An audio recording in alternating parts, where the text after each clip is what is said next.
Picture fashion, picture style, picture travel, picture food, picture giving, picture joy.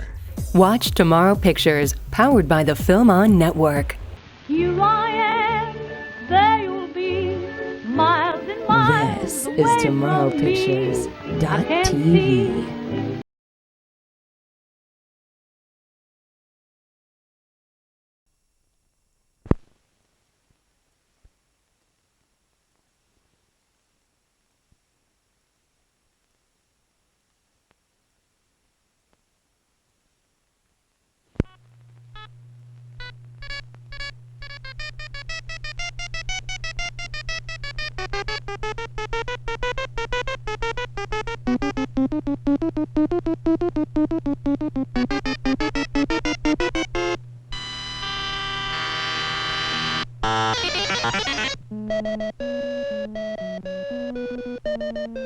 We're at the beginning of a new wave of research.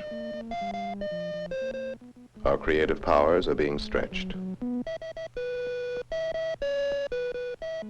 We're learning surprising things about how we sense the world around us. Exploring the mysteries of the spoken word.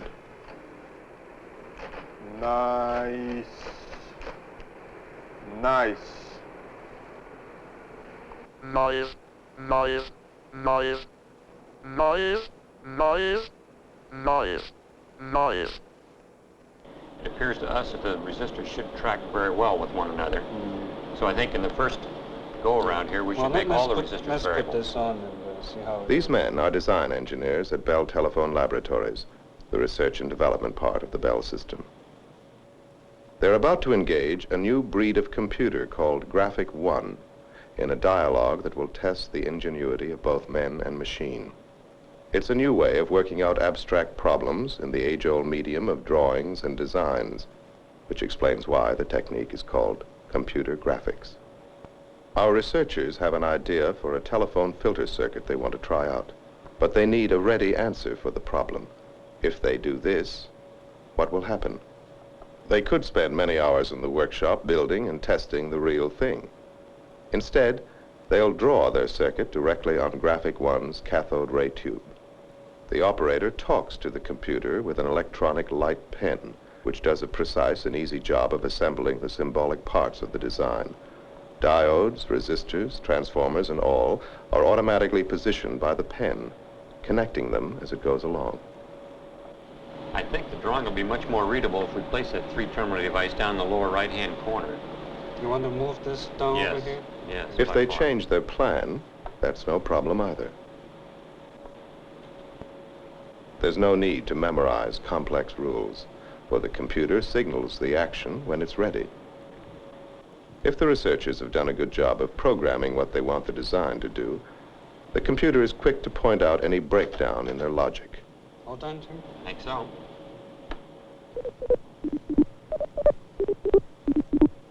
No, you left out the number in this specification of the 2-port. We left out the input impedance. Right. Let's make that 1 mega. Okay, let's try again. The design is complete.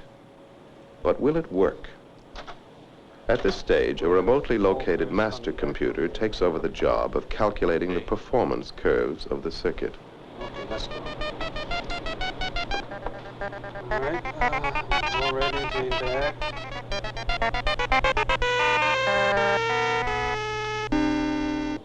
I think it looks good.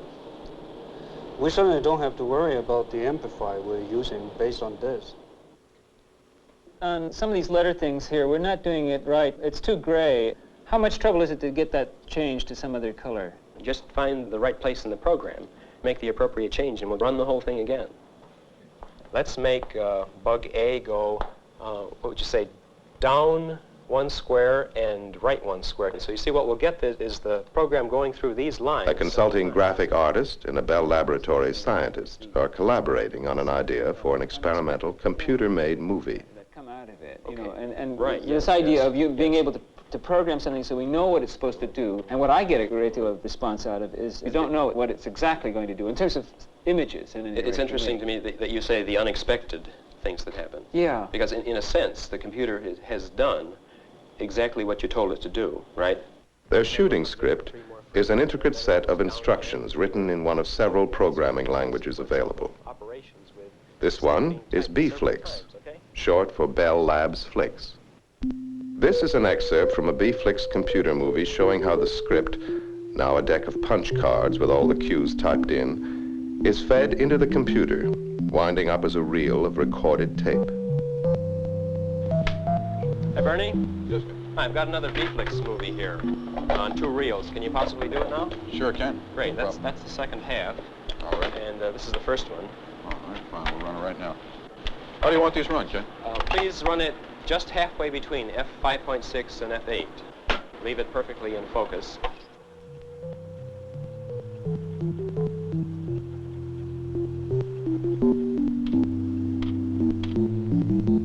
Under computer control now, the taped information is converted into rapidly moving pictures made up of a fine mosaic of points of varying light intensity. A synchronized movie camera automatically photographs the fast-moving images as they are plotted and drawn on the face of a cathode ray tube.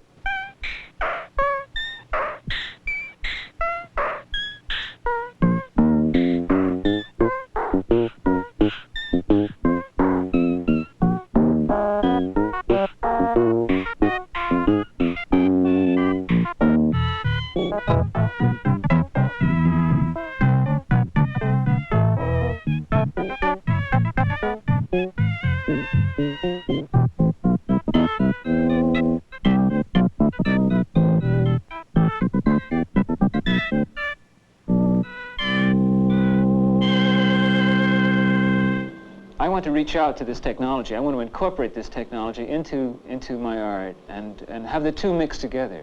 For instance, what spellbinds me as an idea is that I'll be able to sit someplace in a railroad station and write a movie, or maybe even pick up a telephone eventually and write a movie.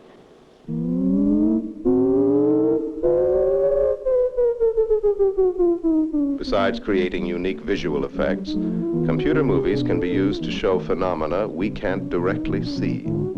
This film describes the motion of a communication satellite. By studying it, scientists can obtain new insight into the satellite's stabilizing system. Only a man orbiting alongside could observe it the same way.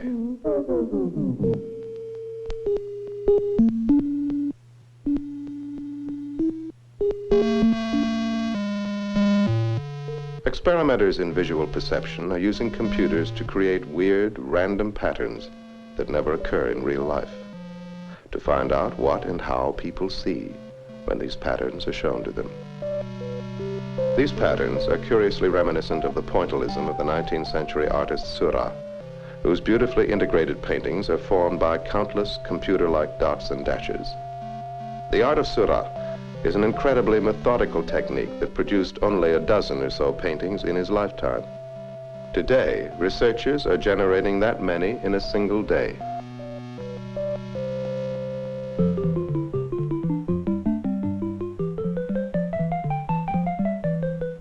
The shape and texture of perceived objects are studies that look deep into the future of communications.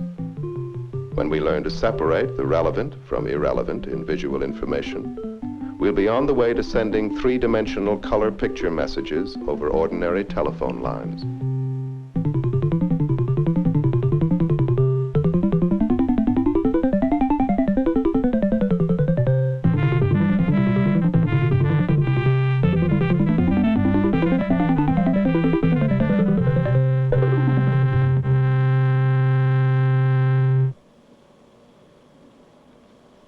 And then we found that when you get back far enough, not only do the small pictures disappear because you're not close enough to see them individually, and the big picture comes across, but if you get even further back, then the picture takes on a continuous tone quality, as though it were a photograph, rather than being a very crude, computer-generated, spatially quantized thing. One of the interesting things to me was that you can draw quite a distinguishable picture on just an 11 by 11 array of black spots and white spots.